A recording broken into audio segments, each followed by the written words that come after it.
of each one of you here today, being presenters, panelists, and all the other viewers. We hope that you will gain an enriching experience today while enriching your knowledge, enhancing your knowledge, building new relationships, and of course, relaxing in a beautiful venue by the lake.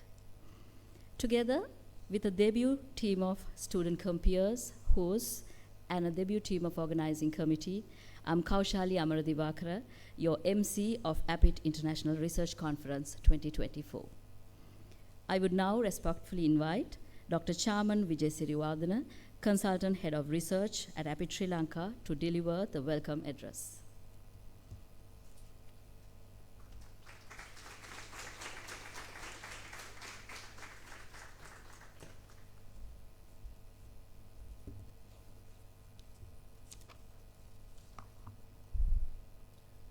Good morning.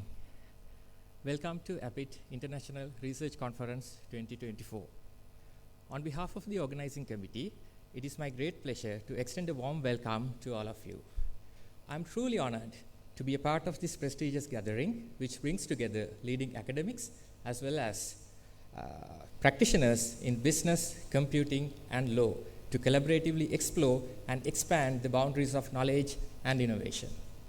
Ladies and gentlemen, at this moment, it is my privilege to welcome and acknowledge our esteemed chief guest, Senior Professor H.D. Karunaratne, the Vice Chancellor of the University of Colombo. Sir, we are truly honored by your presence today, and we greatly value your participation as a key contributor to the success of this event. I would also like to welcome Ms. Carol Southall, Head of the Institute of Business and Innovation at the University of Staffordshire. We are extremely delighted that you have traveled all the way from the UK to be with us today. Thank you, madam. Yes. Next, I would also like to welcome Mr. Shehan Varusavithana, Joint Country Head of Virtusa Private Limited, representing our technical partner, Virtusa. Thank you for joining us and sharing your expertise in bridging the worlds of academia and industry.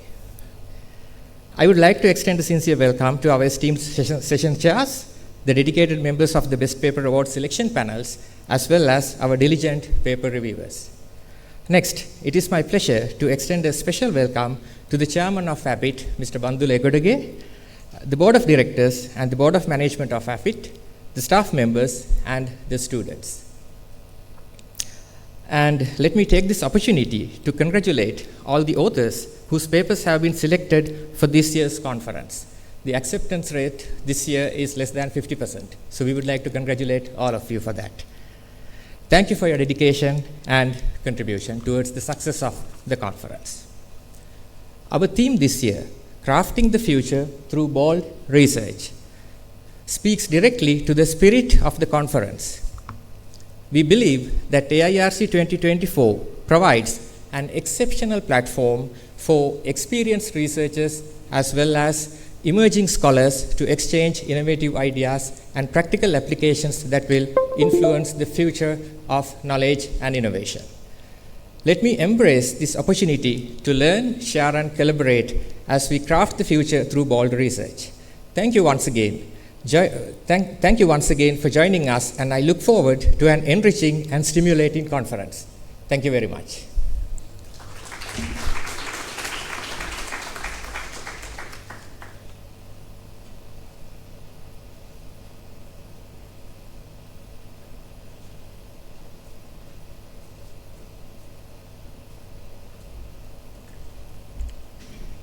Thank you very much, Doctor. Indeed, a warm welcome.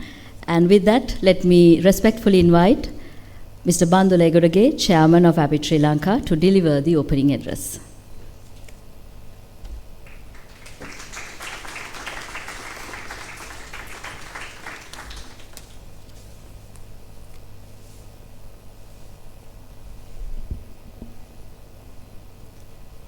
Good morning, ladies and gentlemen. Thank you, Dr. Chaman. Make my task easier because you welcome everybody, but still the protocol and following the procedures, I had to address the way that I was planning to do. Our chief guest, Senior Professor Vice Chancellor, Colombo University, Professor H.D. Karunaratne, Madam Carol Southall, Head of the Institute of Business and Innovation from University of Staffordshire,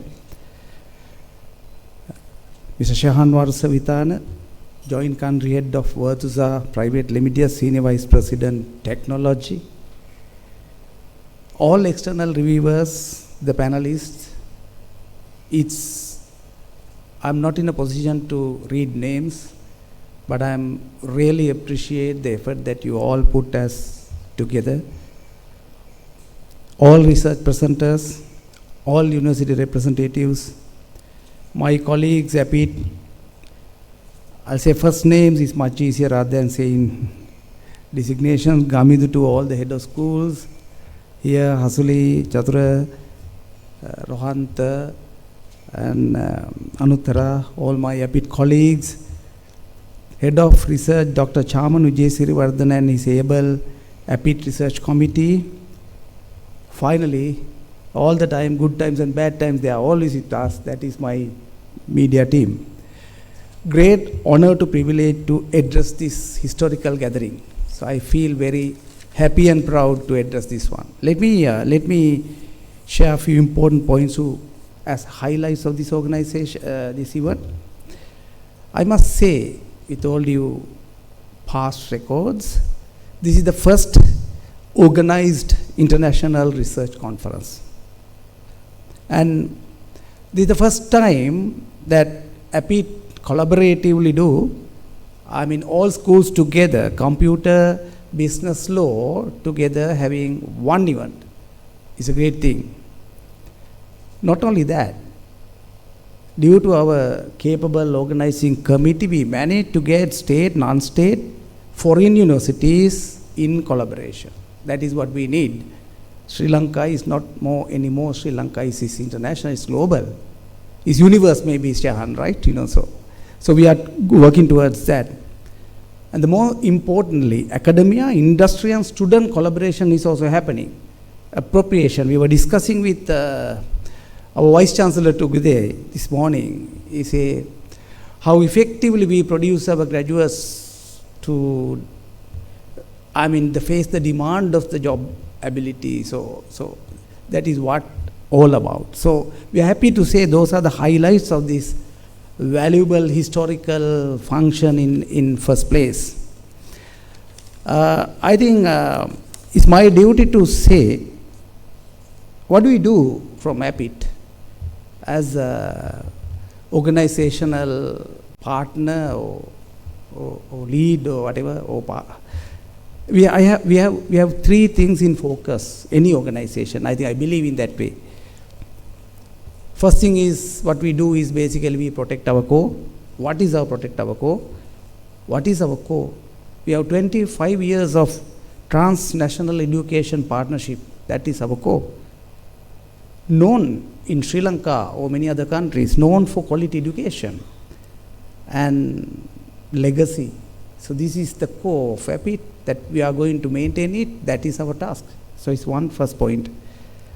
Second point, any organization, you need to have the growth aspect. That means your expansion on new. It could be new degrees, it could be assets. We are expanding on new degrees, we are expanding on new avenues, opportunities. That is our second objective, and the assets as well. You can see that we are expanding in many places as well. So the second one. Third one, as usual, it could imply for your personal life or in your organization or anything, look at the microscopic view on what to improve. That is, means strengthening something that we need to improve. It's a continuous improvement. I must honestly state that this event is in that third category. I would say that, yes, we have everything what I mentioned, but we are on the go to develop this research focus. So therefore, we believe as university, research focus is one of the key aspects that we want to improve, that we are going on this road. That is why this is a historical event for me as well as for yours. We really appreciate, sir, in spite of your busy schedule, I know it was said, I know how busy you were, and now know what sort of a contribution he made to the country. 35 years of education experience, not that great, not that easy. Some of you guys, born before he start his career, after he start his career, so 35 years. And guest of honor, Carol, you came from UK. It's the interest of our people, our student, our panelists, after all, it's of Sri Lanka. 25 years, I think it will go up to 100 years or more. So thank you, and I'm not supposed to say vote of thanks, but still really appreciate for the commitment, and also Shahan you. Thank you. Corporate sector, finding 2-3 hours is not that easy, so thank you very much for, and also it's not, people do the vote of thanks, but from the corporate level, I had to say that to us. And I take only 1 minute, little bit of deviation, just to make that real appreciation for the efforts that my team had made. I humbly request, when I say this name, just to stand up your seat, because you deserve that appreciation. Starting with Dr. Chairman Vijayasrivardhana. May I ask you to stand up, please? Wait. You will have to have many claps. So just wait, but I just want to introduce Lakmali Manamperi, low pillar, head. May I ask, where is Lakmali? Yeah. And Taranga Peer is from, Lakmali is from Law College, Taranga is from Computer, Himashidi Mel from Business School, Shalini Kaduela, so she is there, she is the another head, Shalini, and Ravini Pereira, Logistics. So, where is Ravini? She's not there. I mean, probably she's still having logistics outside. So that's fine, but this is the leadership. Many people, I can mention many names. I don't, because in that case, all APIIT has to stand up, including Gamidu. So I'm not going to do that, because this is the key people. And all the supportive committees, many committees. I'm really pleased to see this. And don't you think that they deserve that appreciation from the audience? So I request you to, now you can do a thumping applause for this guys. Thank you. My committee instructed, Chairman, you have only 5 minutes, so I have to stick to that. Wishing you all the very best. I'm sure this is the landmark event for APIIT. We will continue to do so. Thank you very much.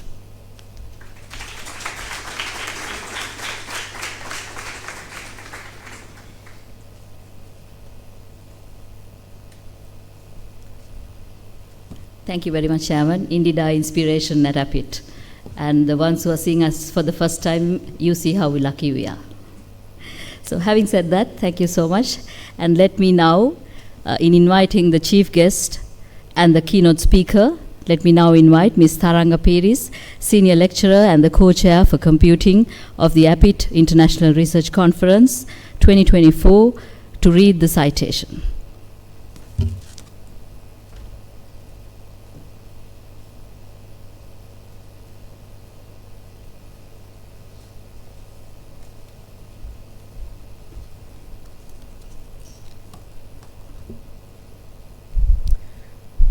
It is with honor that I read the citation of the keynote speaker of the AIRC 2024 organized by APIIT Sri Lanka. A veteran in higher education, he is the Vice Chancellor and CEO of the University of Colombo, Sri Lanka. He has held many academic positions during his 34-year stint there to date. He is the Chair Professor of Business Economics in the Faculty of Management and Finance. In September 2024, he completed 34 years of service in his professional career as well as in academia. He also serves as the chairman of the Governing Council of the Institute of Policy Studies, the director of the Institute of Human Resource Advancement at the University of Colombo, the vice president of Sri Lanka Economic Association, and the president of Japanese Graduates Alumni Association of Sri Lanka. He has also held multiple administrative positions at the University of Colombo. Among some of these positions are, his service as the Dean of the Faculty of Management and Finance, the Acting Director of the Institute of Human Resource Advancement, the Acting Dean of the Faculty of Graduate Studies, the Chairman of the Sports Board, the Head of the Department of Commerce, the Head of the Department of Business Economics, and the Acting Director of Studies in the Faculty of Graduate Studies in 2009. He has further provided his expertise by carrying out the role as the Chairman of Summit Finance PLC. On the international front, in recognition of his overall academic and socio-cultural exposure to Japan, he was appointed as the Director of the University of Tokyo, Sri Lanka office by the University of Tokyo in 2019. He is also a recipient of the Japanese Government Postgraduate Research Scholarship for 7 years to pursue his postgraduate studies in the Yokohama National University, the Hitotsubashi University, the Nagoya City University, and the Nagoya University in Japan. He was also an invited professor in the Faculty of Economics of the Hosei University, Tokyo. He was further offered the Senior Researcher Fellowship by the Japan Foundation in Tokyo to conduct research at the University of Tokyo. He earned his PhD in economics from the Graduate School of International Development of Nagoya University, Japan in 2000. He also holds a master's degree in economic policy from Nagoya City University, Japan, master's degree economics from the Department of Economics from the University of Colombo, and the bachelor's degree with specialization in economics with first-class honors from the University of Sri Jayawardhanapura, Sri Lanka. His academic research mainly focuses on entrepreneurship, international business, international migration, labor markets, income inequality, and international trade. According to ResearchGate platform details, he has more than 130 research items and over 255 Google Scholar citations. Ladies and gentlemen, our keynote speaker for today is none other than Senior Professor H.D. Karunaratne, Vice Chancellor and CEO of the University of Colombo, Sri Lanka. Professor Karunaratne, I respectfully invite you to deliver the keynote speech at the AIRC Conference 2024.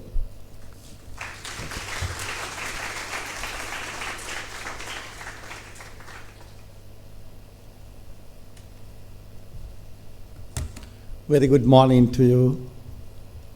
At the outset, thank you very much for inviting me, though it was very difficult to take the time.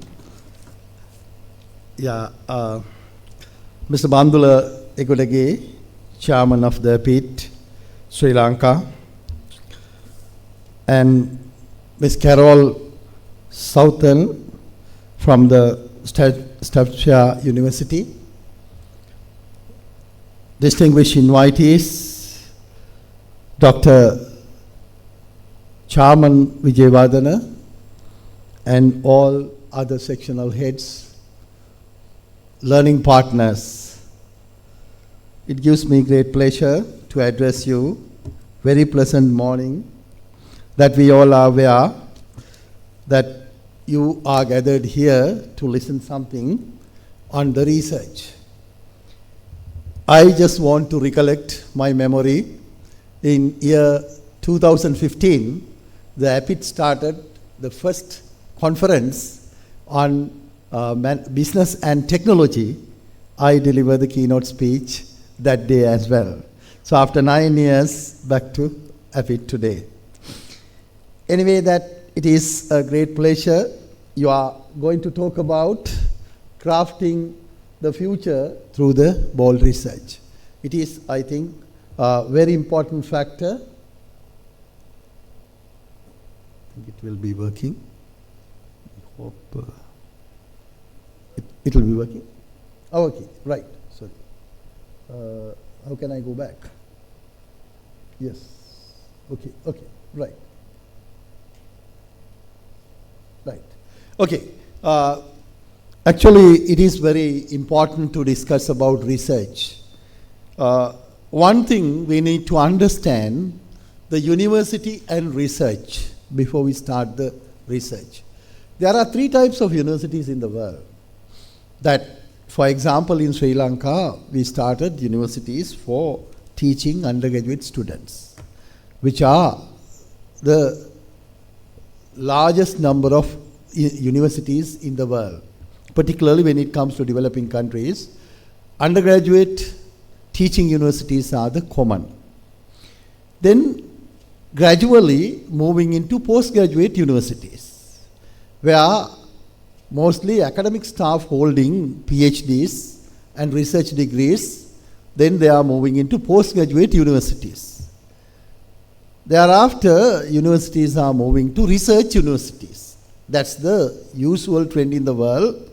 The research is more important in today's world, of course, but research universities are different than the undergraduate universities.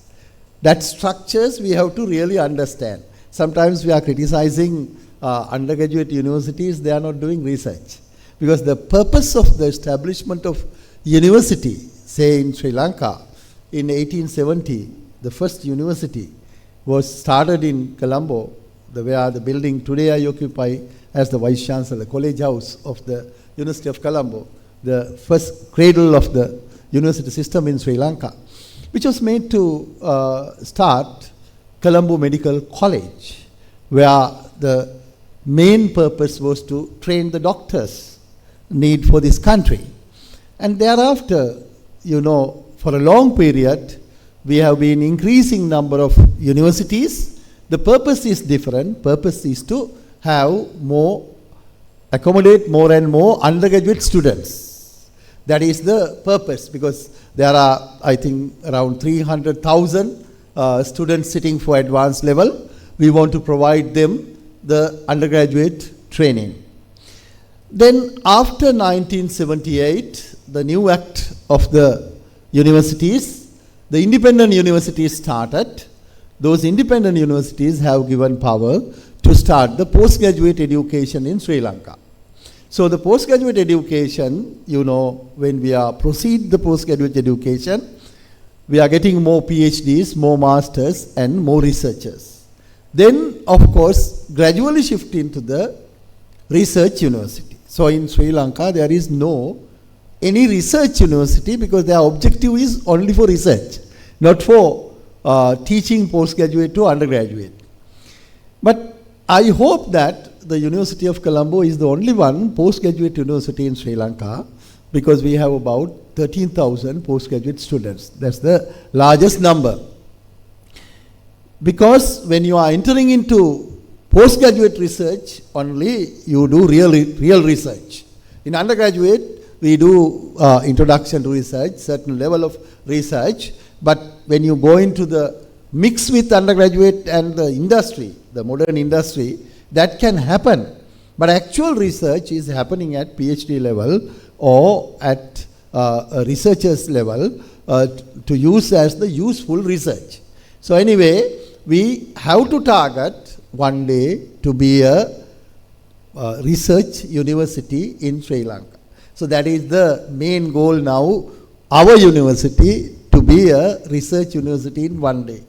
We know that, for example, annually our 900 academia publish about 3,200 SCI journal articles in the University of Colombo.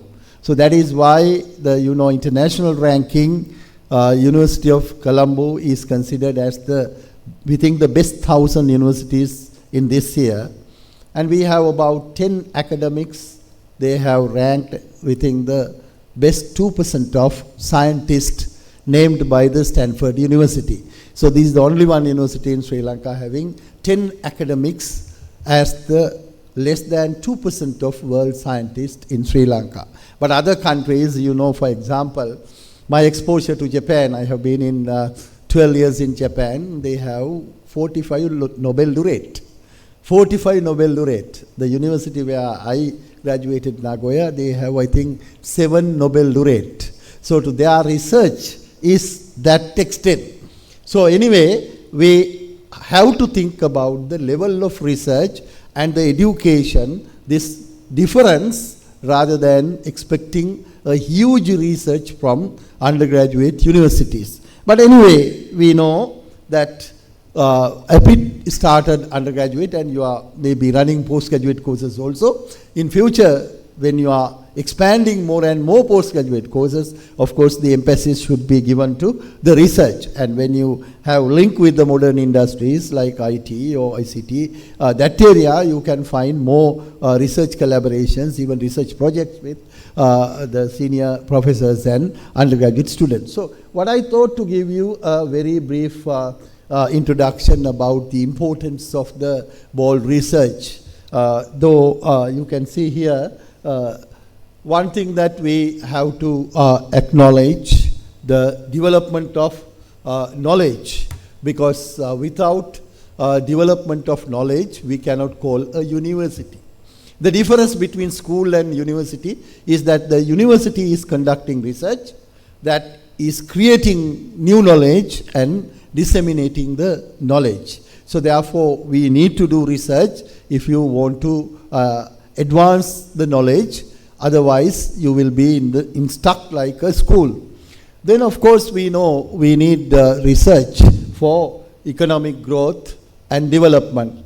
The new products are built based on the research. If you don't do research, then new product you can't develop. So, to develop new product, you have to follow the new research. And of course, improved quality of life. The people's life will improve with the research.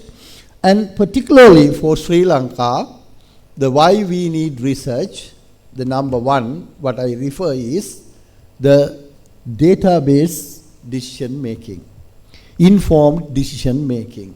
I think we are dealing with the big data today, but you know, basic primary data is not available in this country. That is the biggest issue. So as a result, we have huge informal economy, maybe 70% or 75% of the economy is not captured by our indices in the country. So therefore, our economy will show as a small economy. There is very large illegal economy or informal economy in the country. Why? Because information is not gathered. For example, in Google, if you just type now the percentage of urban population in Sri Lanka, what is the answer you are getting? If you just type in Google percentage of urban population in Sri Lanka, you are getting only, I think, 18%. But the rural, which means the rural population is 82%. Even African country doesn't show that data. Do you agree with that one? 82% Sri Lankans are living in rural. Do you agree? So this is the problem we are in. So based on the definition of urban, we collect the data. What is the definition of urban in Sri Lanka? Is the municipal council area and the urban council area. All other area are considered as rural. So you know there are many other places we have to consider as urban. But starting from that, the definition of urban is wrong in Sri Lanka. But how many years we have been using this, and we are comparing the urban poverty, rural poverty, and rural poverty is large. So these all are bogus things, not the practical things. So there are many conceptual definitions we have to adapt before we start a research. So even the Census and Statistics Department definitions are wrong. The data is not up to the standard. So we all are taking decisions not based on the scientific manner. Why the Sri Lanka is today at this stage is that each and every institute take data, or are we taking the data? That is the basic issue. So then, if there is a lack of data, how do we take the decisions? We take the decisions based on the power, based on the relationships, based on the emotions, based on the friendship. These are the matters when we come into a decision making. That is the problem. So the first step of research is to have clear definition of what you are going to do research. Second, the collection of data. To what extent we are collecting real data. So for long period, we have not been able to give a number for each and every one. We know that when we are in Japan, there is a number called my number. Everyone has a number. Then your identity card, bank account, everything linked to that number. Very simple. Where you are in, they can check with your my number. So now today we deal with such big data. But here the problem is we cannot implement this numbering system for individual. So as a result, tax collection is worse, you know. As a result, the education definitions are wrong, and the poverty, the most important problem that the Sri Lanka could not identify who is the real person, who is the real poor person from 1948 to today. We could not identify who is poor, who is rich. As a result, huge amount of resources wasted saying that we have large number of poverty, but without data. Even the poverty data, we don't take the longitudinal data from the same family. Our surveys are today conducting one survey, and maybe after 5 years we conduct another survey, not the same person, how much poor or how much rich. So that is called longitudinal data. You need to have longitudinal data to say whether poverty has come down or not. But we are trying to explain things not with the real data. So as a result, that you see the research, why we need research, the informed decision making. We can take good decisions if we have good data. If we analyze well, if we try to understand patterns, based on that, if you design policies, then you can easily go for research. And of course, the social progress, you know that understanding society, policy development, and the cultural presentation. There are many things I'm not going to explain all, but you can see key research progress here. Mainly when we are doing research, that curiosity and exploration. You need to have a curiosity to do research. If you are not questioning anything, you can't have a research. So the problem is we can't question in our society, maybe traditionally, maybe politically, maybe ethnically, maybe religion, maybe social. Barriers are there. You can't question. You have to question to get the data. You have to question to find the information. But you are controlled by the system of developing country here. And of course, the problem solving, the research, why we need research to solve our problems. How many problems are here? The many problems. Why it is rising? My main argument is no data, lack of data, and not analyzing data, not taking the decisions based on data. So that is the very important thing we need to consider. And the third one for research. Research need funding, research need access, research need more and more collaboration and cooperation.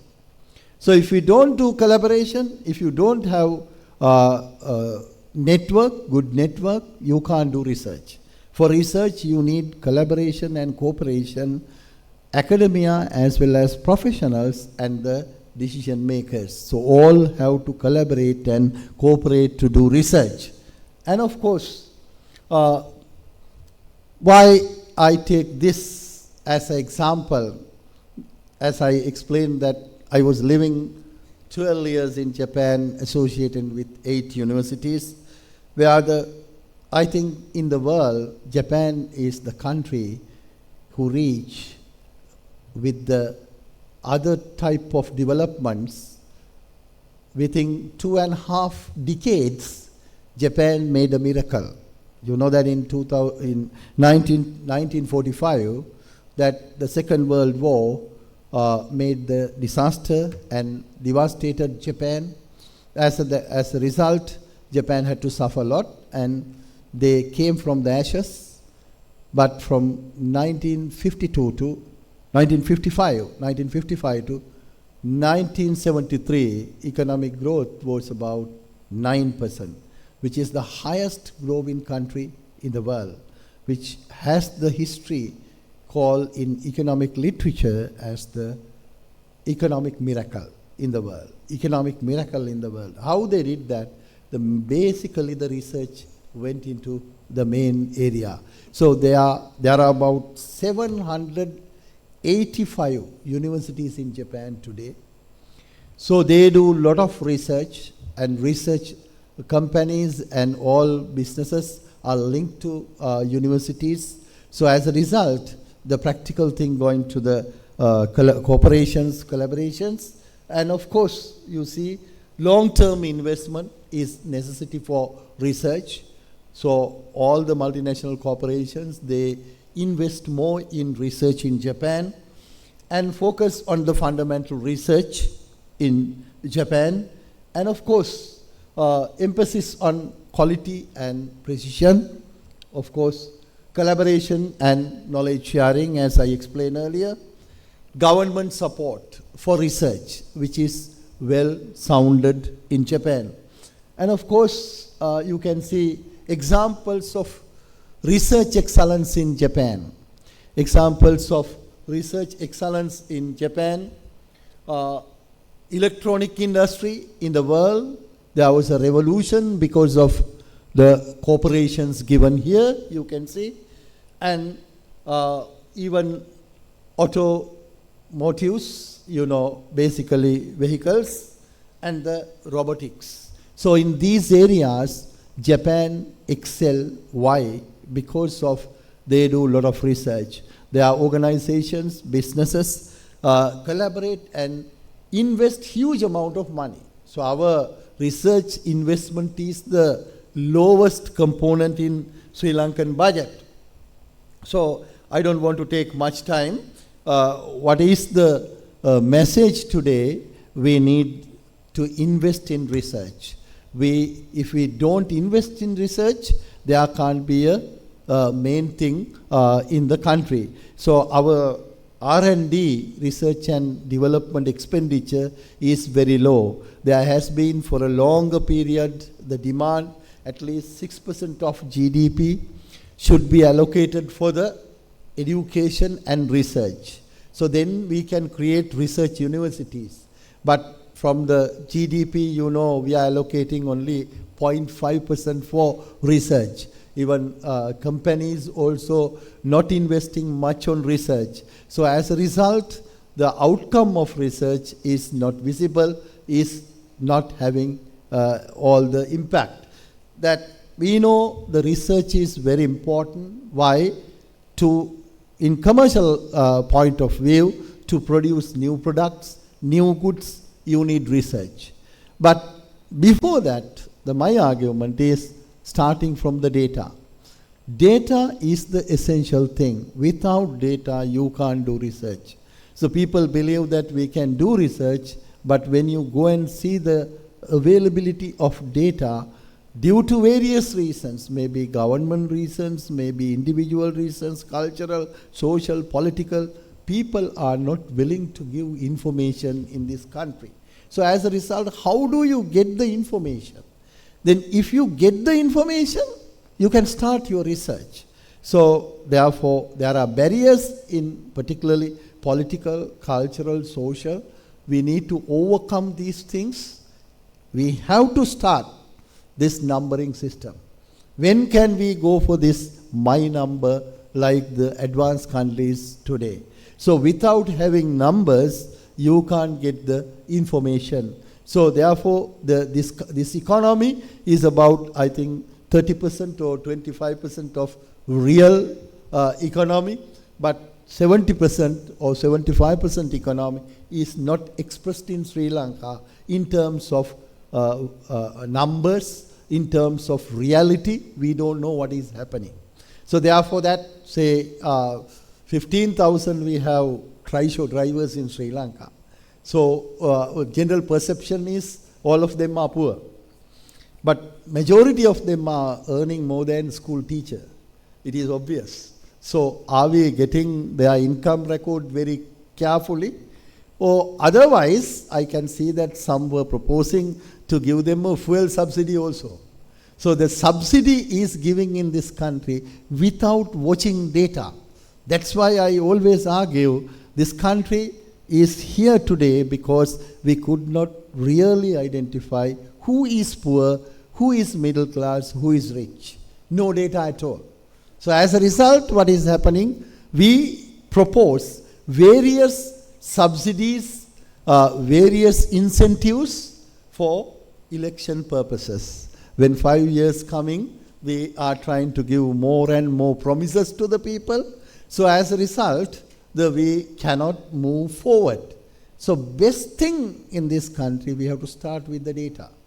We have to start with the data. If we can start with the data, then we need analytics. We have to analyze the data. That, of course, the scientific development is there.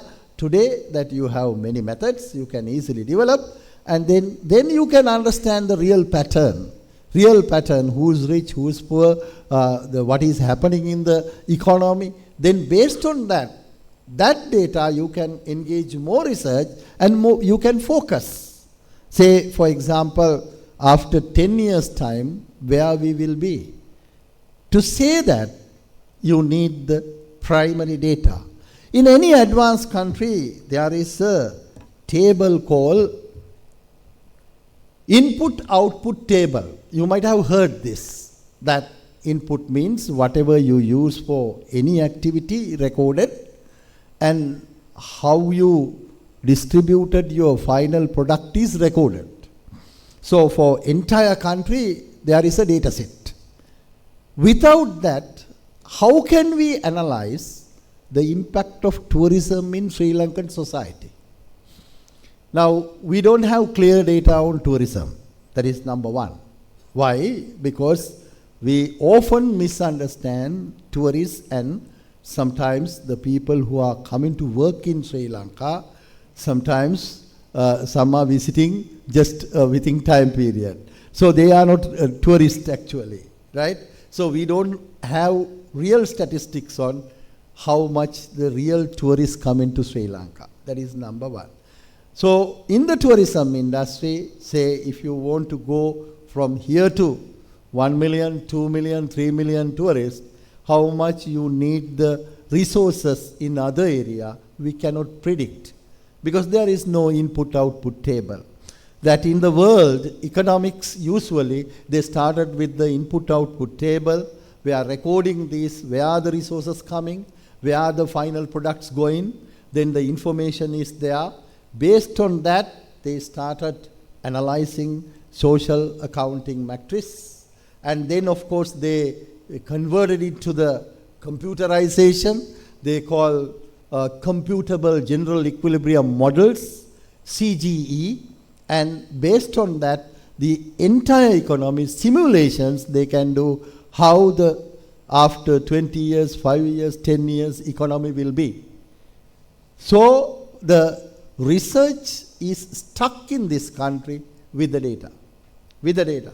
So the creation of data is the number one thing we have to do. For that, we have to have kind of agreement. Everyone agree to give this number. That is number one. The other one, of course, in Japan, if you compare, Japan, there is an institute called Economic Planning Agency. Economic Planning Agency, more than 500 latest PhDs coming from Harvard, Stanford, Tokyo, Nagoya, they are working on there with the data.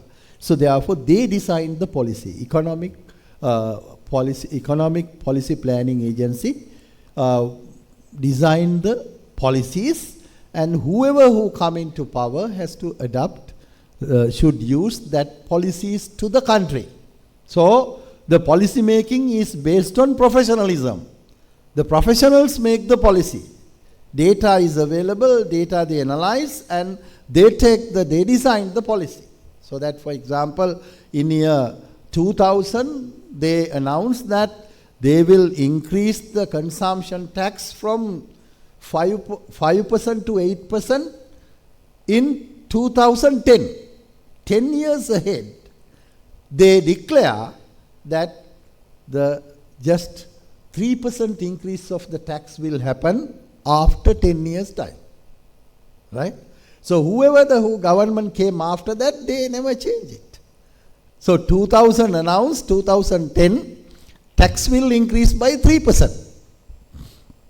You can see the policy consistency. Policy consistency. The most critique coming for Sri Lankan policies are that we are inconsistent, incompatible, our policies. Wherever we gather, we like to give policy recommendations.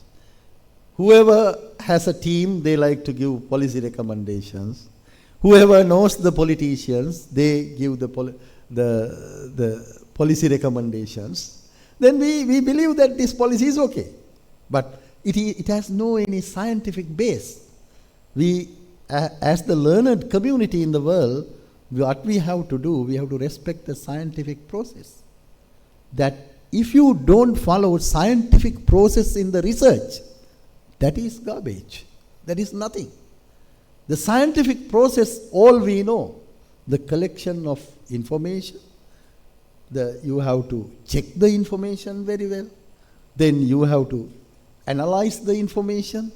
You have to go scientific way of analyzing, statistics, mathematics, and other ways of analyzing, qualitative or quantitative or any method. So, and you have to validate all these things, and you have to compare your findings. Then, of course, only finally, as the outcome, by comparing earlier findings, you can recommend something as a policy. But this country, anyone can make the policy. That's the problem. So that is the difference between Sri Lanka and Japan, what I see. Because the Economic Planning Agency, they do it as a scientific way. Then any politician coming, they have to agree for that. So, but you know, every 5 years' time, not every 5 years, even every budget. So one budget, you put more higher taxes on solar power vehicles. Another budget, you reduce taxes. Another budget, you increase.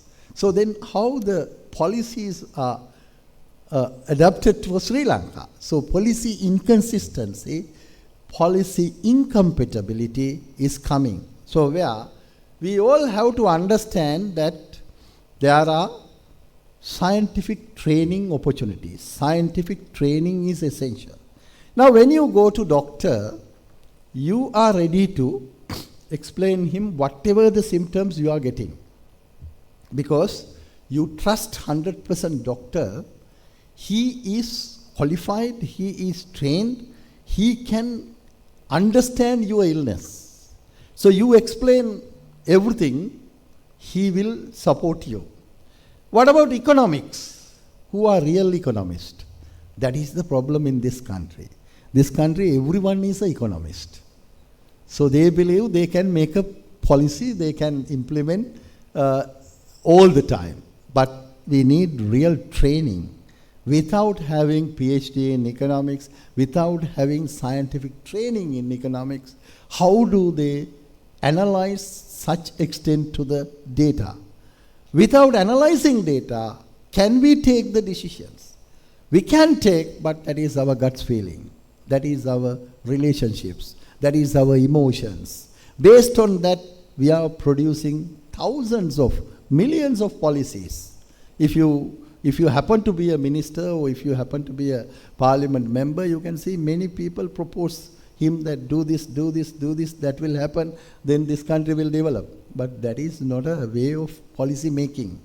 Policy making is a science. Policy making is a science. It starts with the research. It starts with the research. So research is starting with the data. With the data. If you don't have data, then no research at all.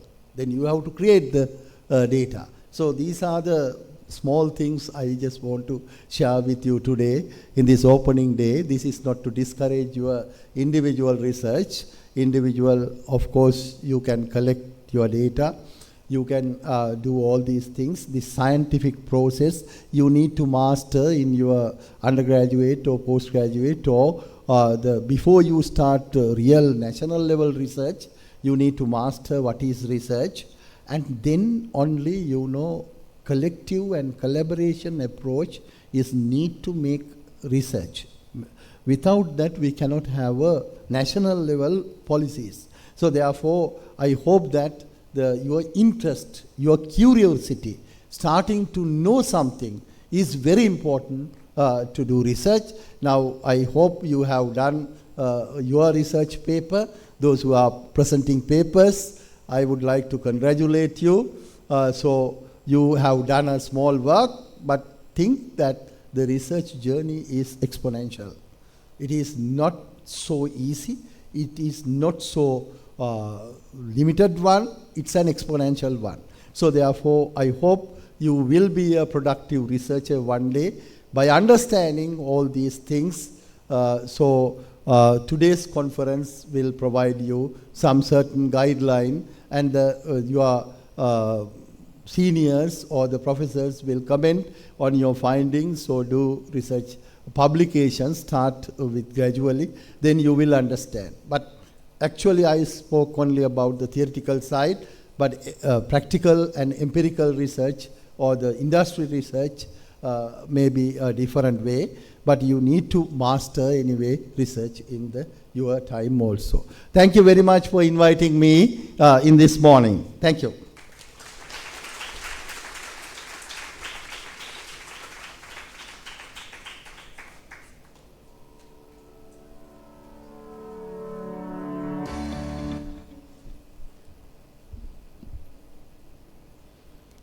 Thank you very much, Professor. Indeed, insightful session, and of course, worth having you in the morning. And on behalf of APIIT and all the other presenters here, I would like to again thank you for being with us today. Having said that, in inviting the guest of honor, Ms. Himashi Dimel, Senior Lecturer and the Co-Chair of Business at the APIIT International Research Conference 2024, will now read the citation.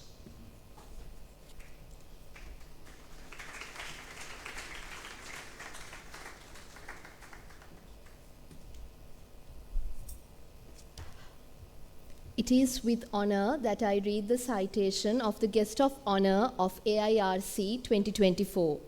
She is currently the head of the Institute of Business and Innovation in the School of Digital Technology, Innovation and Business at the University of Staffordshire, UK. She is also a certified management business educator and a senior fellow of the Higher Education Academy. Alongside her academic career, she continues to guide and drive UK and European coach tours for one of the UK's leading award-winning coach tour operators. She has been the former operations and training manager in the tourism industry. Her industry experience also includes seasons as a resort representative in France, Switzerland, and Yugoslavia. Additionally, a period of hospitality industry employment and marketing and PR in Sydney, Australia. Her travel experience includes an year backpacking around the world in the mid-1990s, as well as European interrailing, Greek island hopping, and extensive travel in North America and Southeast Asia. She entered academia on completion of an MA in Tourism Management in 2008, and she is currently undertaking research focusing on the relationship between cultural awareness and visitor satisfaction in tourism. She has published in the areas of tourism curricula decolonization, family tourism, culture, and LGBTQI+ tourism. This is none other than Ms. Carol Southall, Head of the Institute of Business and Innovation in the School of Digital Technology, Innovation and Business at the University of Staffordshire, UK. I now respectfully invite you to address the audience.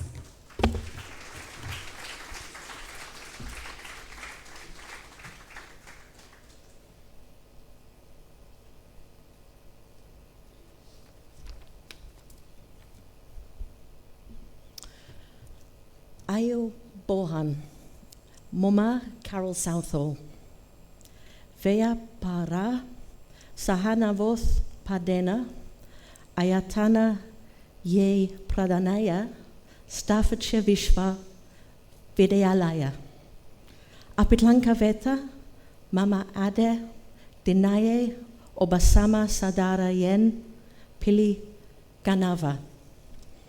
Thank you.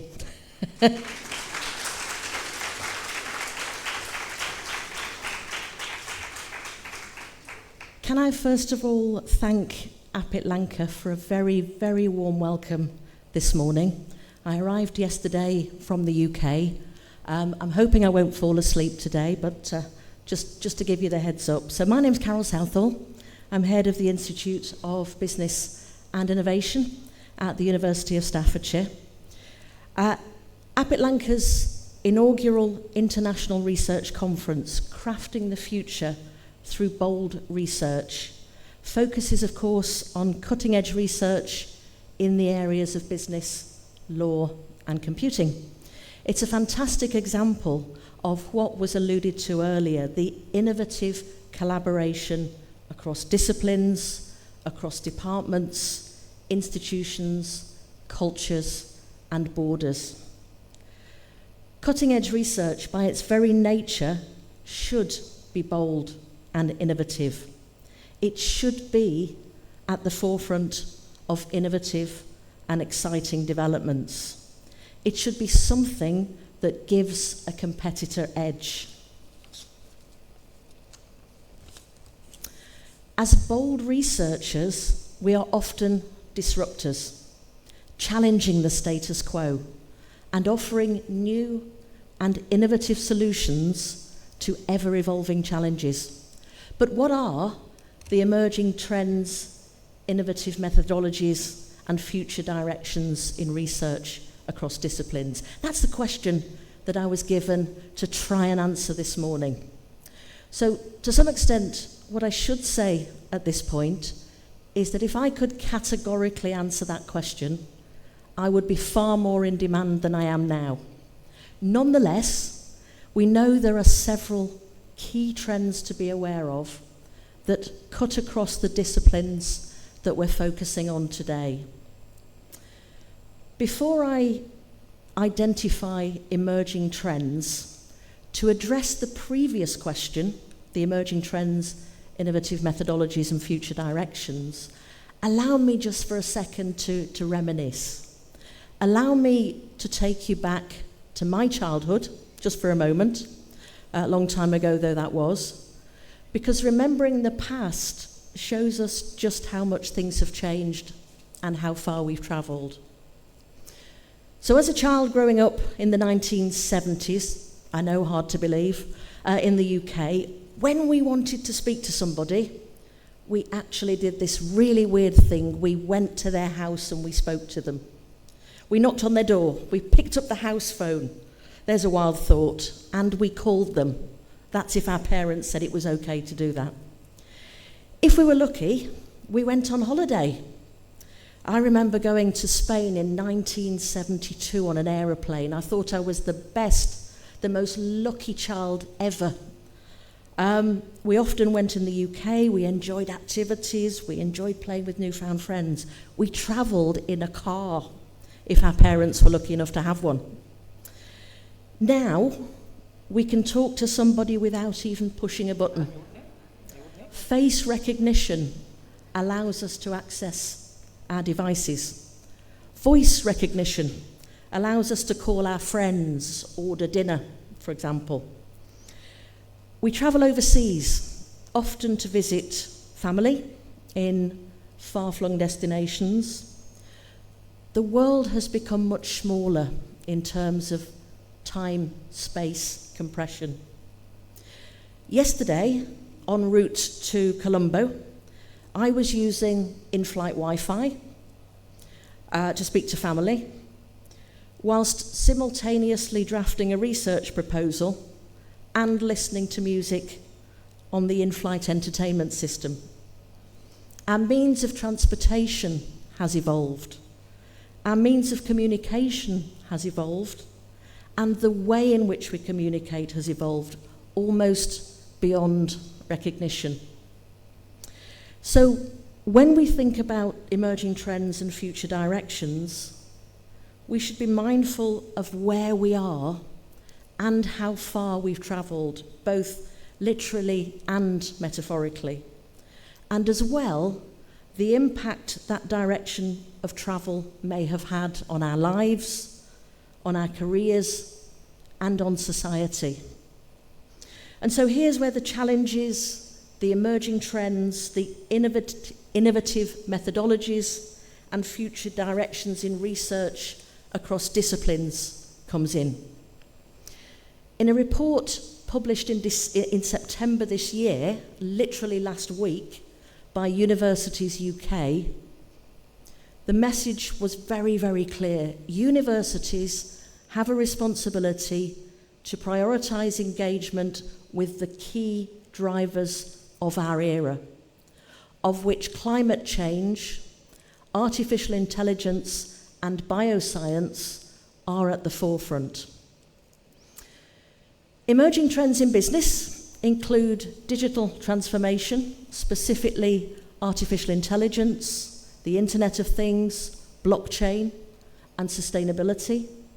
Emerging trends in computing focus on AI, quantum computing, and in law, cybersecurity, and data protection, as well as the cross-cutting trend of artificial intelligence.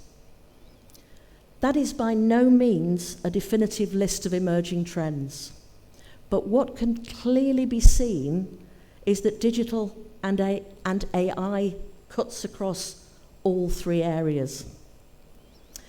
Earlier, I said that as bold researchers, we are often disruptors, challenging the status quo and offering new and innovative solutions to ever-evolving challenges. Artificial intelligence is an enabling technology for economic growth and social empowerment, and a rapidly expanding disruptive technology that is radically transforming business, society, and the environment. AI has equally disrupted organisations and individuals. As previously mentioned, digital computing devices are everywhere. And with big data, AI increasingly offers significant opportunities for society and for business organisations. And underscoring the importance of developments in AI, Divedi et al., Kopka, Grasshoff describe AI as a technology of immense importance for humans, society, and the environment. We frequently see reference to the evolution of artificial intelligence. Research has evolved from early research relating to AI focused on the role of robots in manufacturing and the impacts of robotisation in industrial development and business transformation. Contemporary AI research focuses on shaping daily life, on solving complex societal problems and sustainability challenges. AI research is multi and is interdisciplinary in nature and covers a wealth of areas. Combine insights from business, from computing, and from law in the context of today's conference. We combine those to address complex societal challenges such as climate change, cybersecurity, and ethical AI, resulting, of course, in more sustainable and more effective holistic solutions. We need to consider how we ensure ethical responsible, and regulated AI through development of frameworks and regulations, therefore fostering trust on the part of the public and society and ensuring fair outcomes. From a methodological perspective, we may use biometric data to better understand consumer behaviour.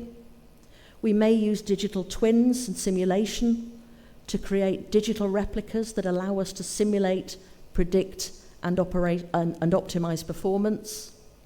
In computing, we may focus on explainable AI, creating AI models that provide transparent and understandable outputs, leading to increased trust and adoption of AI technologies in critical sectors such as healthcare, finance, and law. In law, we may use blockchain technology to create smart contracts that automatically execute and enforce terms, thus increasing efficiency, reducing costs, and enhancing security. In higher education, regardless of location, cutting-edge research drives innovation, ideas, and ultimately action. Our diverse and multidisciplinary research community of academics, undergraduates, graduates, and international participants come together in this conference to showcase not only their bold research, but also their community ethos and collaboration. And I think in many ways, that's the key word for today, isn't it? Collaboration. And sharing their desire to share and shape future direction, innovation, and mindsets. So I'm really looking forward to hearing more about some of the fantastic research taking place at our universities. And in crafting the future through bold research, we demonstrate the mutual value of collaborative working across our universities. Thank you very much.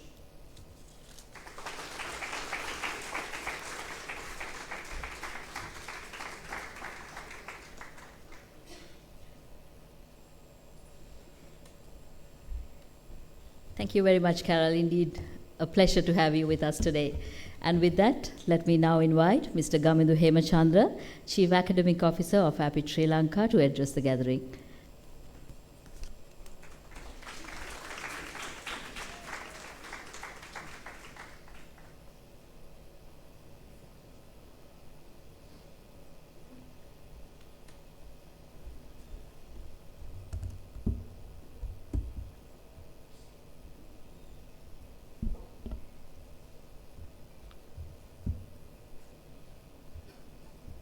Good morning, everyone. Chief guest, Vice Chancellor of University of Colombo, Senior Professor Karunaratne. Guest of honor, Head of the Institute of Business and Innovation, University of Staffordshire, Carol Southall. Shehan Varusavitana, Country Head, Virtusa, students and colleagues. It's wonderful to see this assembly of scholars about to embark on a day of debate and discussion at the culmination of at least several months of preparation, at the very least. I say the very least because some of you would have been nurturing the ideas that you will present today for much more than a few months. I would like your indulgence to share a thought that I've had for maybe just a few weeks or so on the meaning of research from a lens of a purpose-driven university. Your indulgence because I've not nurtured this thought for nearly as long as you have nurtured yours that you will present today. And your indulgence because I will most probably make a confused mess of a very simple concept.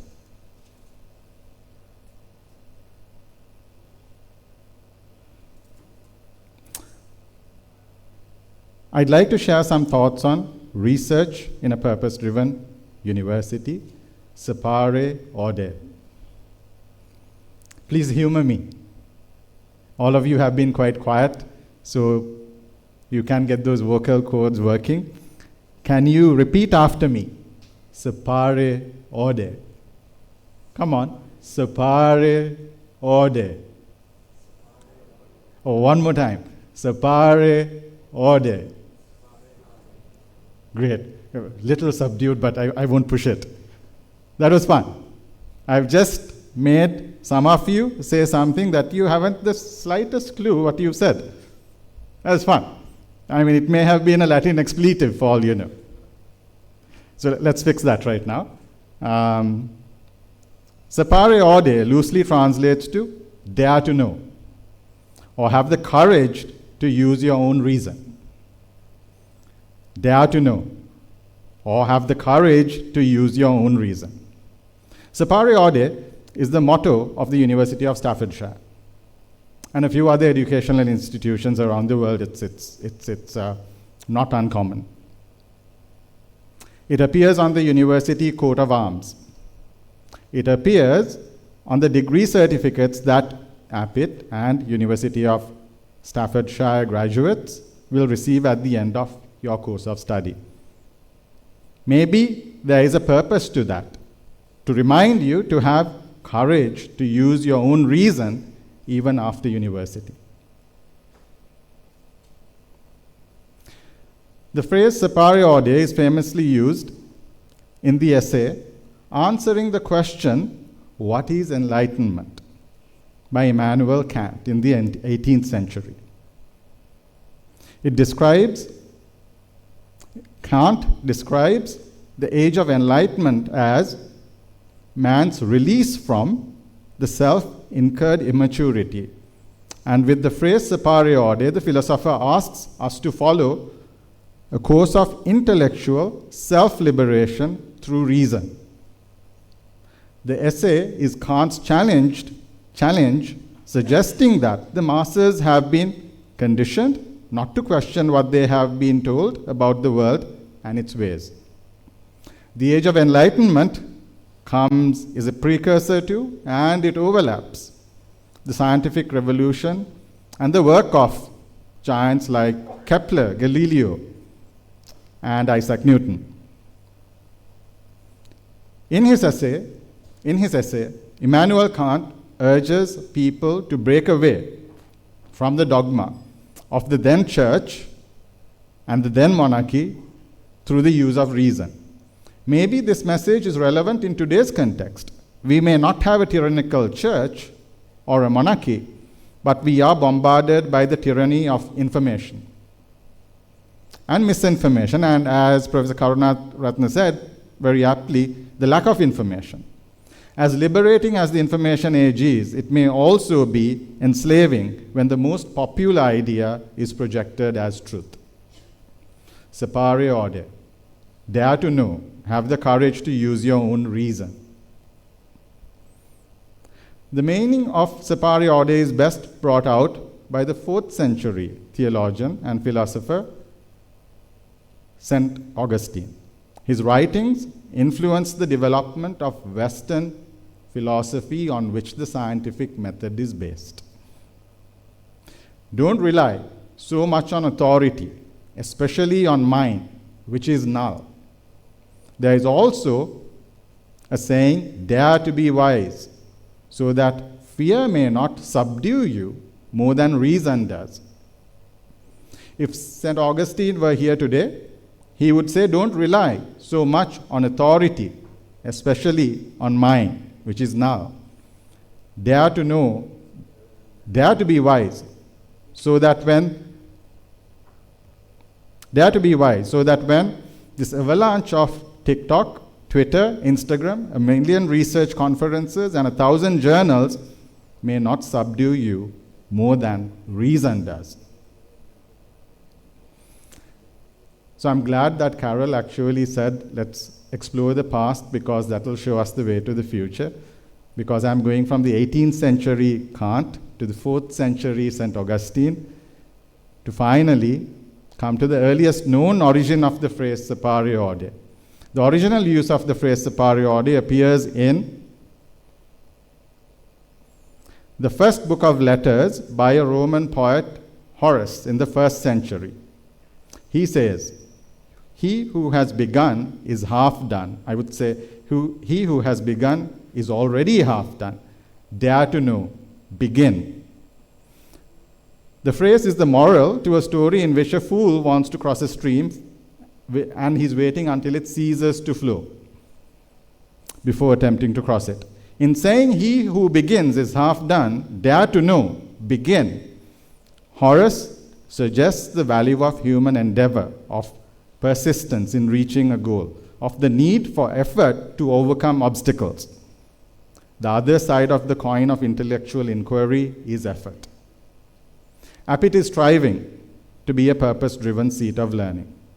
Our motto is inspire love for learning.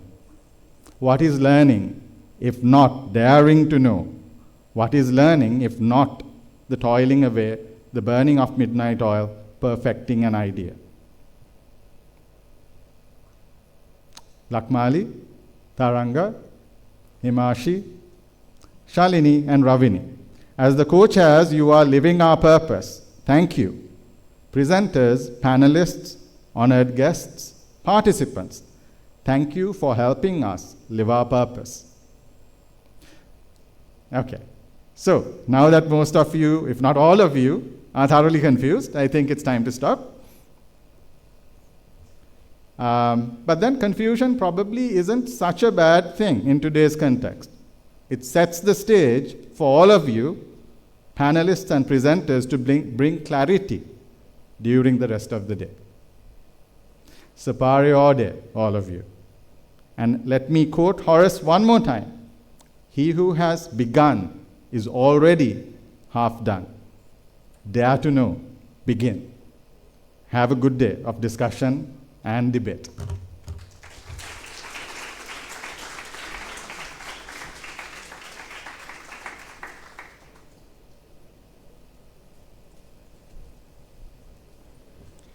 Thank you, Gamidu. And with that, research has always been the cornerstone of progress, driving change across industries and disciplines.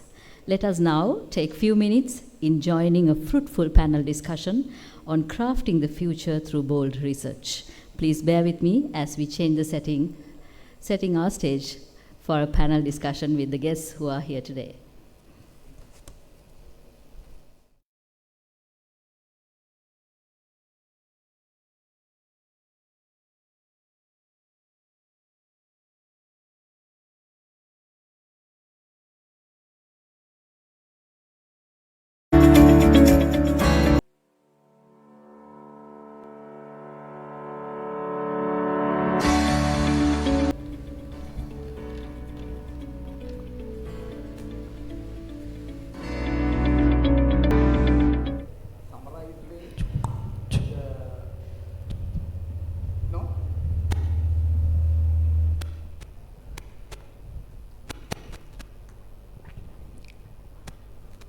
Come.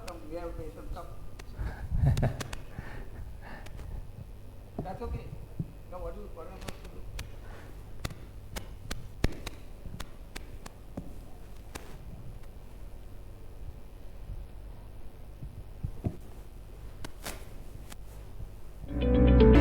do? Privilege to have this sort of a high-level panelists at one go is a privilege. And also thank you for being with us for this important historical occasion. So, and I have to say, as I said earlier, so we have the academia, we have the students here, we have the industry here.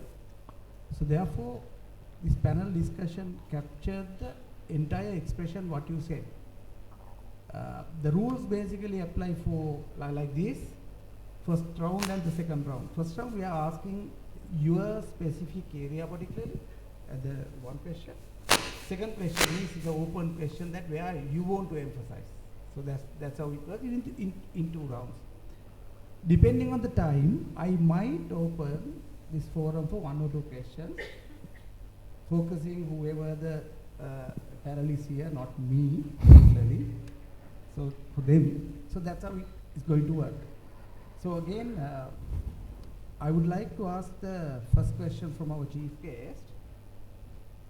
So you basically emphasize as a whole in Sri Lanka, the lack of data, and also therefore not having authentic researchers because the foundation is wrong. And third one is saying not having consistent policy in Sri Lanka. So it has a double, triple impact on various ways, as you explained this morning. It could be economic, it could be social, it could be political. As a whole, there is a huge impact. That is what you said in the morning. Probably the question to you is actually the two questions together, sir, that we have prepared.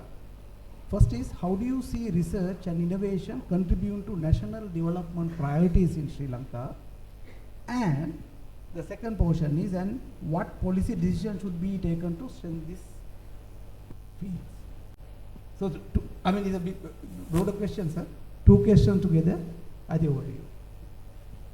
Yeah, thank you very much. These are very, very important questions we can raise anytime. It's even tomorrow, today. This is a very important question. I think why the research is important in Sri Lanka. Any society research is important. I think I explained why we need to do research. But first and most important thing, you need to have a curiosity to know what is happening, how it's going on. Say, for example, when I went to Japan in 1993, why I went to Japan? Not because of I got the government scholarship from Japan, but I had a dream those days in Sri Lanka. We had a huge deficit in balance of payment, particularly trade balance. We import many goods, but we don't export much.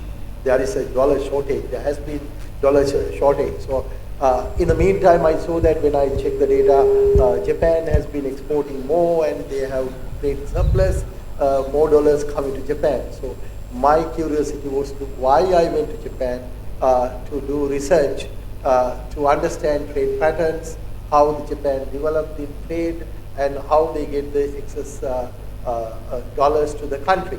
So that is my individual exposure. So like that, when you want to do research, you want to have a particular curiosity to do research.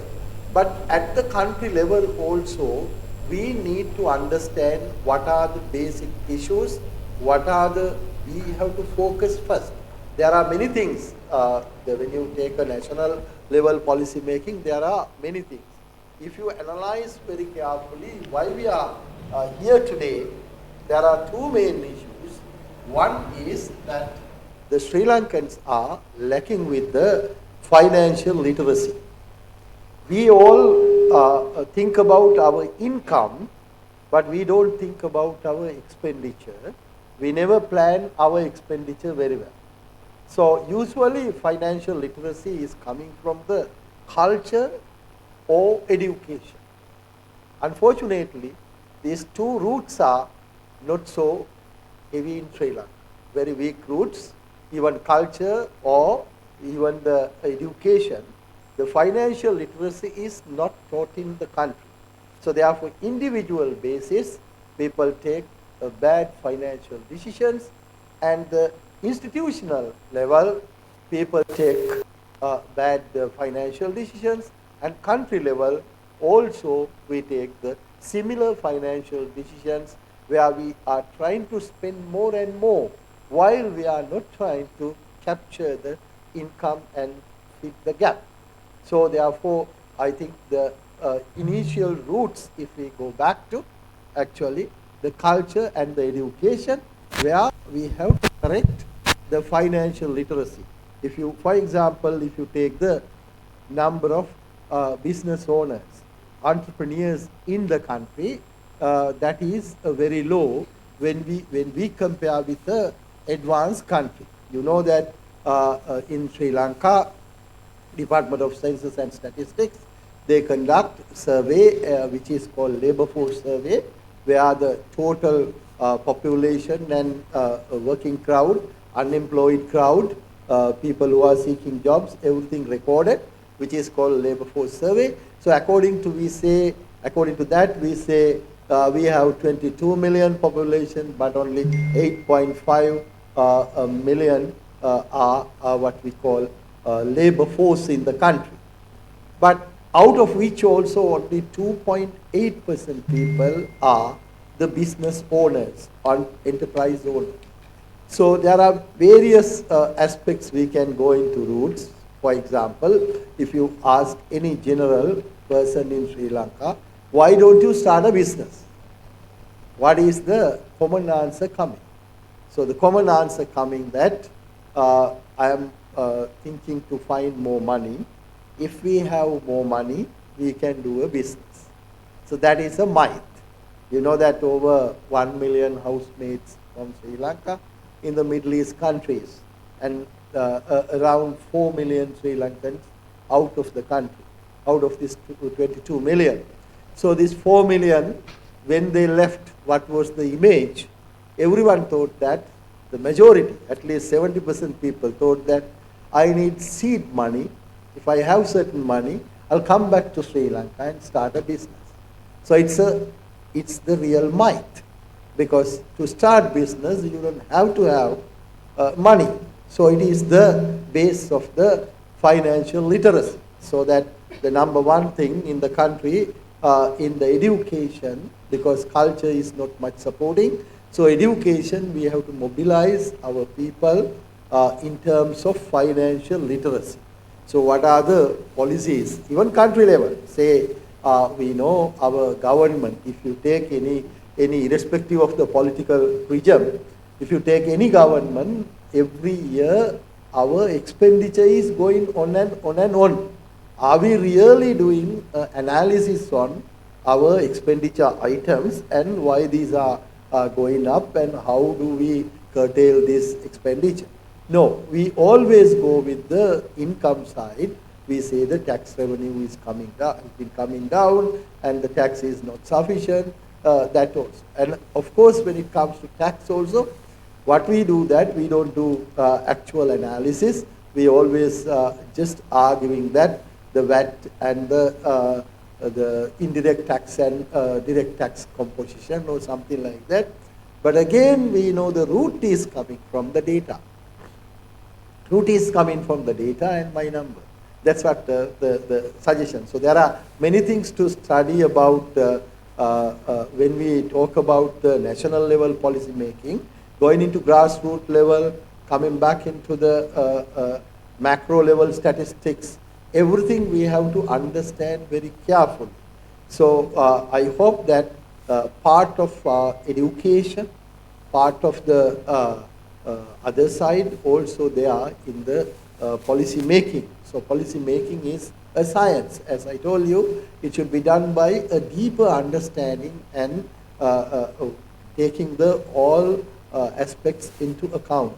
So in case of Sri Lanka, I think national policy making body, the first and most important thing, national policy making body is essential, like the economic policy planning agency in Japan. So that is. I think, not apologizing, but I put you on the spotlight, asking a wider question within, explain in a very, very small time span. Very clear. What you said is basically finance literacy and also finance discipline, and more than the literacy, because we have to accept the fact that all Sri Lankans live more than their means. So that's all about entrepreneurship. I think Shani will vouch me. So thank you very much for the answer, sir. I think then due to time fracture that I am moving to the second panelist. I think it is from our partner university. She's here today. When I really look at, and we're talking about the research, it has ranked second in UK for quality education, teaching intensive and research inspired university. So it gives the real introduction. That's for me, it is the right introduction for this forum more than the individual instruction in my belief. So happy to work with you, and also we are very happy to say, madam, you can see new University of Staffordshire logo also depicting. I think we get that little bit of a credit to APIIT Sri Lanka for displaying, because it just very recently they relaunched the university logo. So we are, I think, probably the We got the branding guidelines, I think you can see that.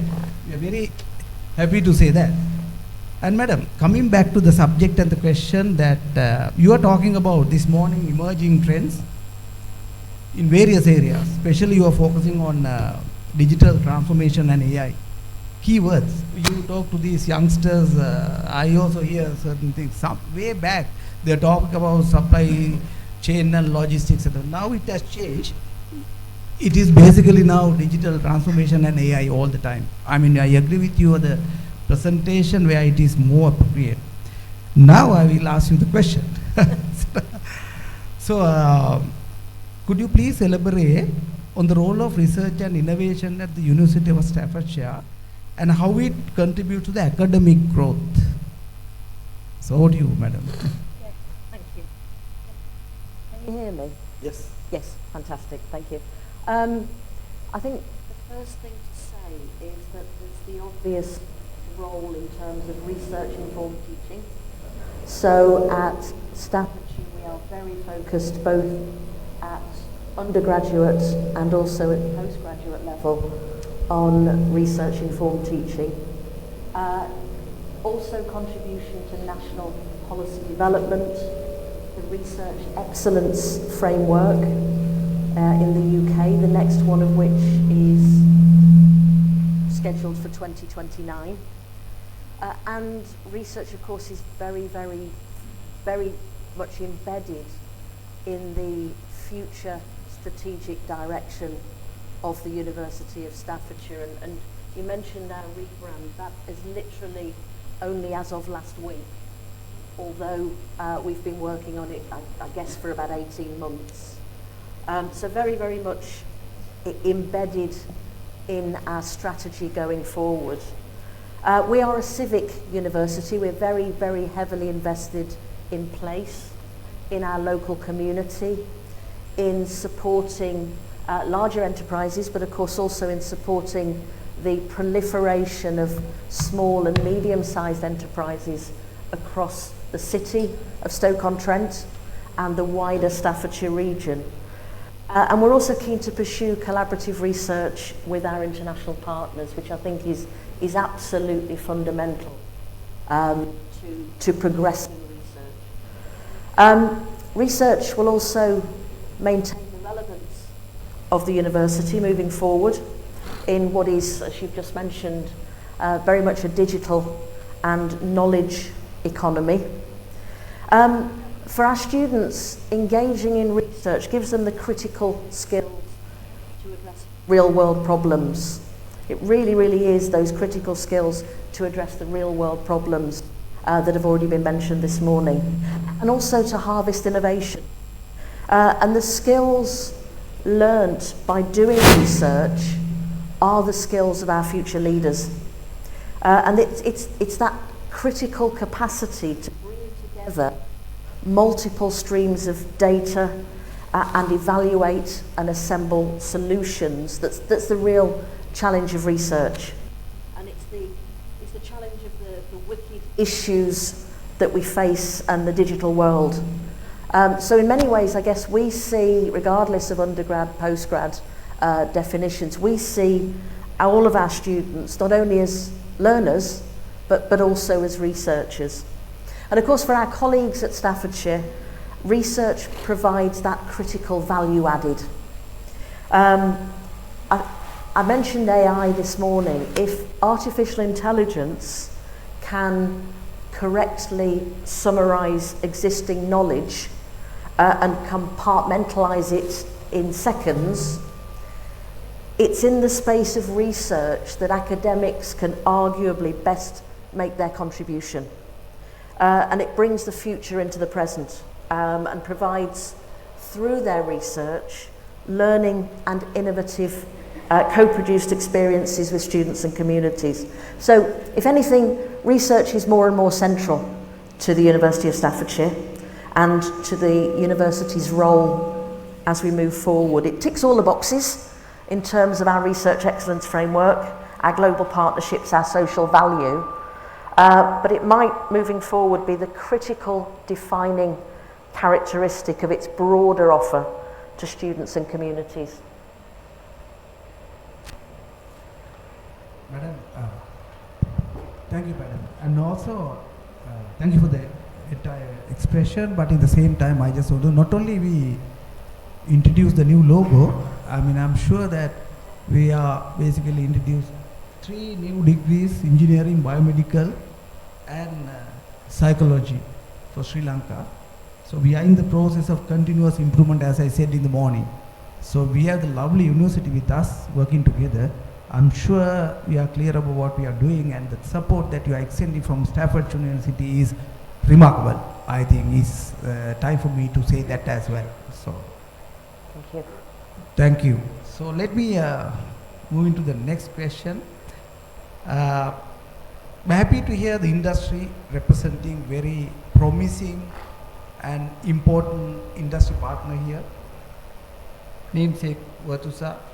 Every youngster is, basically impressed with Virtusa the moment that you hear.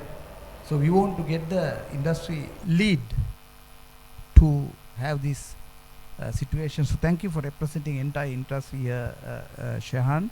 And Shehan is the joint country head of Virtusa Private Limited and senior vice president in technology. Is quite important role he is handling. So Shehan, this is something actually is in the corporate world. I mean, very simple but is meaningful question I'm asking. How can industries benefit from the research conducted in universities? Thank you, and good morning. Appreciate the invite, and it's a pleasure to be here. Before I answer the question, I think I must say I'm rather intimidated by the audience here and by the panelists here, all the scholars and the academics here. So hopefully I won't muddle through the answer too badly. I think, see, when I look at it from corporates, right, one of the most important things for us is we need to be relevant, right, and relevant to our customers, right. If you are not relevant to our customers, our organizations will not grow, will not thrive, and will eventually collapse and die. It's very simple, right? So innovation is a critical part of that entire thing, right? And hence the research that the universities are doing plays a big part of that, because that innovation is what will drive the relevancy. So you asked the question about what are the benefits, right? I can think of a couple of things. First, obviously, is the technology and the knowledge. Right? I think that's critical. That's how corporates would, our products and services can be improved. I want to give a little bit of an example of a collaboration that we had done many years ago, way before Gen AI and AI was a big thing, right? Now everybody's talking about AI. This was several years ago, where we worked with the Stanford AI lab in building techniques of fraud detection using AI. Right? Now again, we are an IT services organization. We don't necessarily have products, etc. But what we did was we took that research that we did jointly with the university and took it to our banking and financial customers, and we implemented that, which allowed our customers to improve operational efficiencies, improve their compliance to regulation, etc. Right? So obviously we win because we did the go and do that implementation. The university wins because their research is now out there in the market, and they would potentially get royalties out of that. And finally, obviously, the end customer, the banks and the financial institutions win as well. Right? So that's one of the benefits. The second benefit is accessing the deep expertise that's available in the universities. Right? We talked about various areas of expertise. It's very hard for a corporate to have all that expertise in-house. So the best way for us to tap into that knowledge that all the research comes out with is to collaborate with the universities and the research institutes to bring that into the fold for our purposes. Third, I would say, is around cost. Right? R&D is a very costly endeavor, and it has to be pooled in my mind, right? And also universities would have a lot of labs, equipment, facilities, etc., that the corporates could potentially benefit on, rather than try to build our own labs, which tends to be a highly capital intensive endeavor. And so again, you know, that's to me a critical benefit. And I would say finally the fourth one is association with premier universities, APIIT, Staffordshire, University of Colombo, and all the other universities, Stanford in our case, for example. Also, you know, increases the, how shall I say, you know, in the market, it increases our profile as well, right? Because that gives an impression of, you know, we care about innovation, we care about excellence, and we are working with the universities to bring the latest research in to our products and services.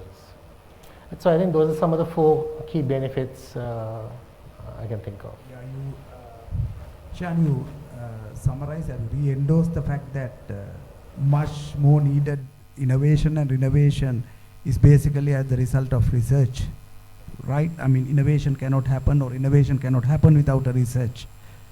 And particularly in Sri Lankan economic, when you are talking about with the export basket as well, people are talking about high-tech products.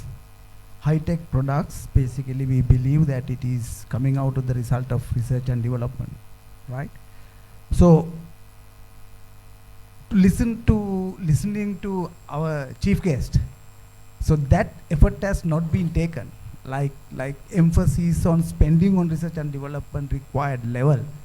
So with the panel permission, I'm asking another additional question, not particularly one university, talking about the entire university as the industry. The people, the students who are coming out from the universities are already industry ready?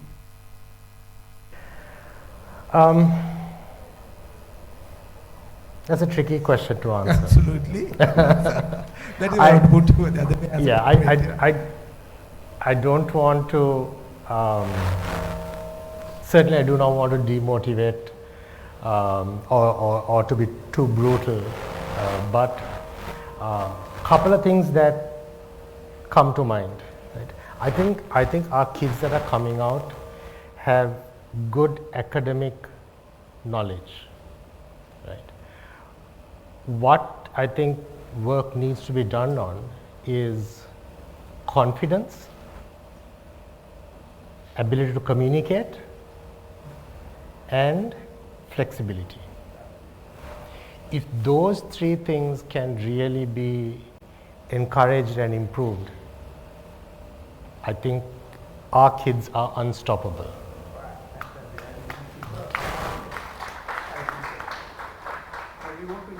I think the point is we want to hear from the industry. Ultimate goal for my friends out down sitting there are the students, right? Yes, the knowledge and the implementation. You earn knowledge. If you can't disseminate that knowledge to the practical way, as Shyam says, that's why they said key factors. I think that is the most important thing. Because you guys are passing out as the qualified engineers or qualified graduates. So think of the way that what industry expect. It is the right way to think of your marketability as per Shahan. So that's the point that we want to go. That's is basically pushing with the research background to take, as our chief guest said, that to take well-informed decisions. So Shahan, thank you for the answer, elaborated answer. So then I'm moving into my colleague. He has a huge task. Whatever the way, I said that at the beginning that we are in the continuous improvement. We believe in researchers that we are privileged to have the first international research conference with all aspects. So Chairman now, he's Dr. Chairman, not the chairman, Dr. Chairman. Vijay Srivardhana. So he's heading the research in APIIT. So in your view, what is the way forward for advancing research at APIIT, and particularly in fostering collaborative research initiative? That's a question that I want to ask you.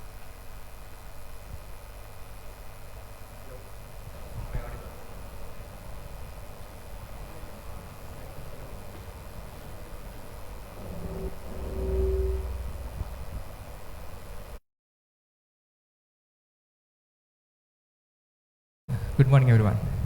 Am I audible? Right. So, Shaman, actually, as you said, actually, what you are witnessing here right now is a collaborative effort to foster collaborative research among different universities as well as different industries in the country. So, what we actually, in planning the conference, what we did was we wanted to invite academics from various universities, both state and non-state, as the practitioners from industries in all three disciplines: business, computing, and law. So, I mean, all these pioneers in their fields are sitting right in front of us, right? So, and the other news is that actually the APIIT is already planning to conduct the next international conference in 2025. So, we are hoping and we are expecting to invite once again all the academics from both the state and non-state universities as well as different organizations in business, law and computing to collaborate with us and to move the research forward. So that is one thing. The second one is actually now, as the Vice Chancellor mentioned, indicated the need for funding for higher studies. APIIT is right now in the process of introducing a PhD program in collaboration with the University of Staffordshire. So as of now, the idea is to provide a fully funded PhD program. So in that program, probably we will need expertise from various parties of the country in terms of supervision, in terms of providing data, and in terms of getting technical support maybe from industry. So I would like to cordially invite all of you to be alert on the upcoming PhD program that we are to introduce, and which is a fully funded PhD program. So that is the second thing. And the third one is actually now, as Carol correctly stated, now we live in a world where the disciplines are interconnected. Now, for example, the example that you took, blockchain and law, right? That is tightly connected. So the advancements in emerging technologies like blockchain can be directly used and utilized in the fields like law, right? And if I take a different example from industry, so what I have seen is the industries like telco, they are in the process of utilizing the customer behavior analysis to customer churn prediction. So the business is integrated with IT. So similarly, the law is integrated with business. So I think in the future of research is definitely should be in the collaborative nature across different disciplines. So the funding, the collaborative research is a mandatory requirement to the advancement of the research. So my proposal or my suggestion is for APIIT as an educational institute in the country. So as Gamidu mentioned, so APIIT is well known for inspire love for learning, right? That is the APIIT motto. So I would like to go one step further and invite APIIT to consider not changing or to come up with a different logo or a motto to inspire love for research and innovation. Thank you, sir. I think not only for APIIT, listening to all your speeches are really inspiring. It's inspiring not only for love for learning, it's inspiring for us also this moment. Thank you for your first round answers. Second round is a very short thing. It's a common question. I don't need to go beyond that. It's just a final comment that you want to share within 1 minute the maximum. So it take only 4 minutes for you. So I think I would like to start with Shahan. Finally, what do you want to say for the audience, and just a comment? Learning is a lifelong pursuit, right? And I think that is something that one needs to be prepared for. There's a impression that, oh, I go to university, I'm done with university, I'm done with learning. That is no longer the case. I think it was in Dr. Karunaratne, in your presentation, Professor, sorry, where you said it's all about learning, unlearning and relearning. that is what everyone has to be prepared to be. Because I'm asking this question also for the benefit of my students who are the university, because the next caliber is the academia and the industry. They are well aware of the learning and all these aspects. But final effort, what all are doing for the benefit of the student fraternity. So that's why I am reiterating the fact that, the final comment on that angle. So thank you, Shan. Madam, so you are within the university, what the final comment that you want to share with my loving audience? I think there's two comments, actually, if I may.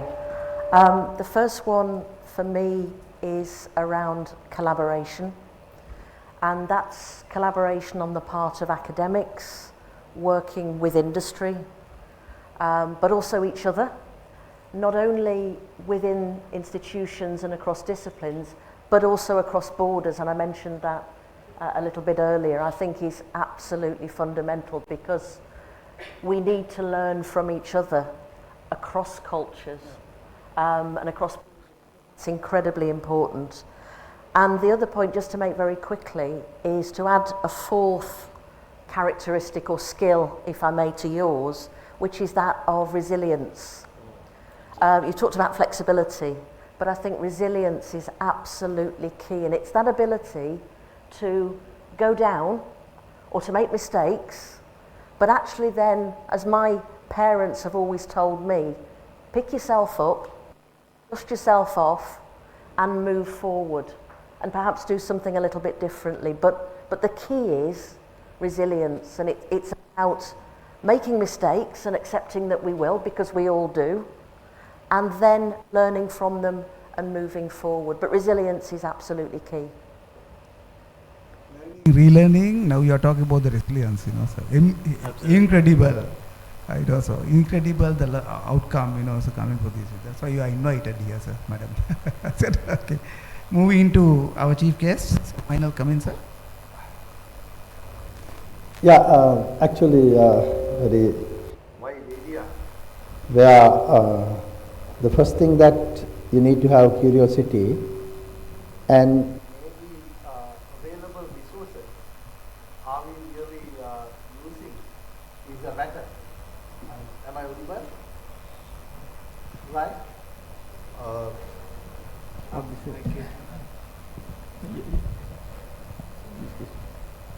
Okay.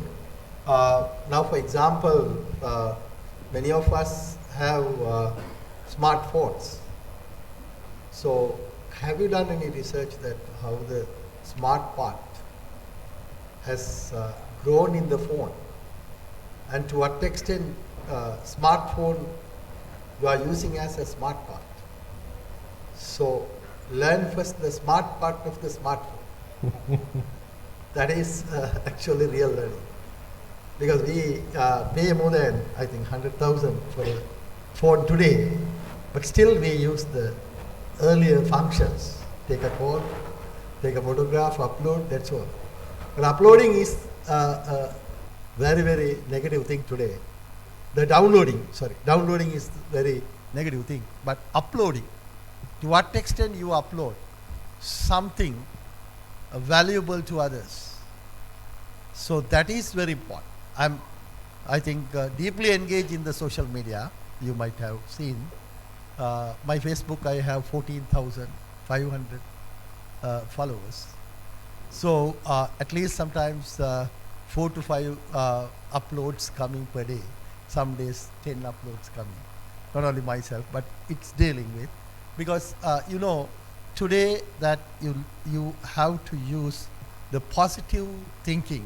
That is number one, because social media people use in negative way, not the positive way in Sri Lanka. So try to educate, try to communicate positive things to the society.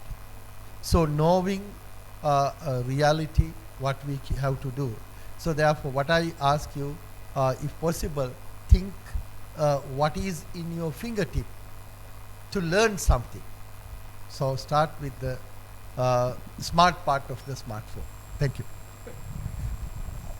So, thank you. What he says is phone evolved into smartphone, whether we are not sure about we evolve into that smart portion?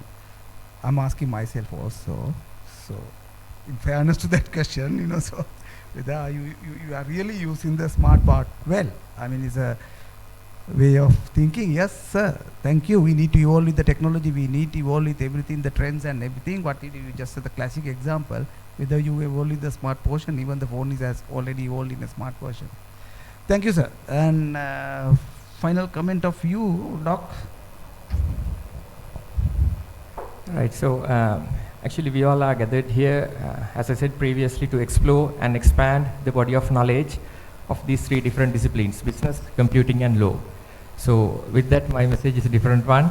I'm cordially inviting you all to submit to AIRC 2025 as well, and enjoy the rest of the day with the research sessions as well as the workshop conducted by Virtusa. Thank you very much. Thank you, Doctor. I have a very confident feeling that means Doctor wants to continue the highway. So thank you for giving that confidence to be back, because we want to continue in that way, Doctor. Certainly we will do another good session in next year. So we need everybody's support to have that. Okay. Finally, I would like to say big thank you for all the panelists. Big thank you for all the attendees. I don't want to say big thank you for my colleagues. I mean, not the staff colleague, my loving kids, because this is a learning curve. I hope with the today's remaining sessions, you will gain more and more knowledges, and expect you to disseminate your knowledge into your colleagues as well. Finally, to conclude this first session, it's my duty to give a symbolic appreciation for all our valuable panelists and the presenters. I would like to start with our chief guest. I think the most deserving person to give that token of appreciation, I have selected few people. I am starting with Lakmali Manamperi. I kindly request you to give the token of appreciation to the Vice Chancellor, today the chief guest, for his valuable presence here.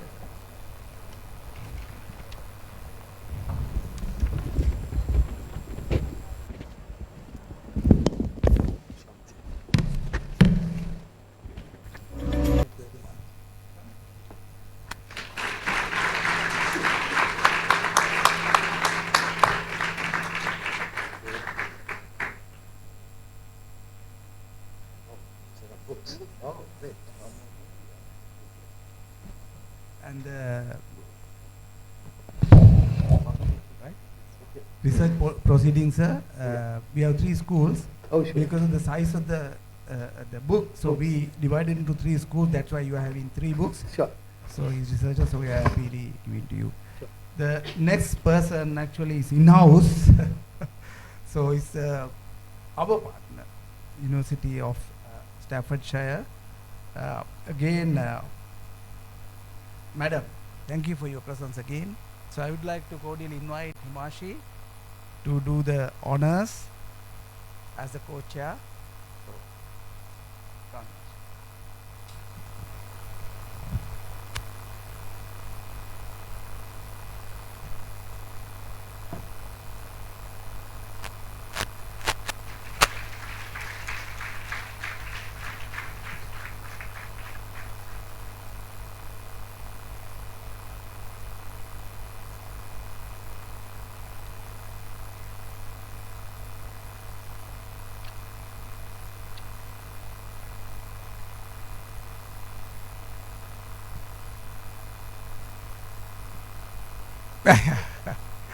It's not that heavy, madam, so.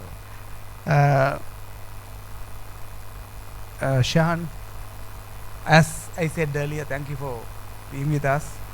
Look after our kids, who is joining your company. I'm sure they are brilliant. So I'm inviting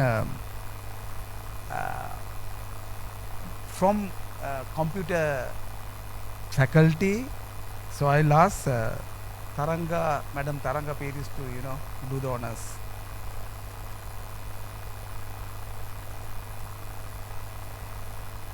Come.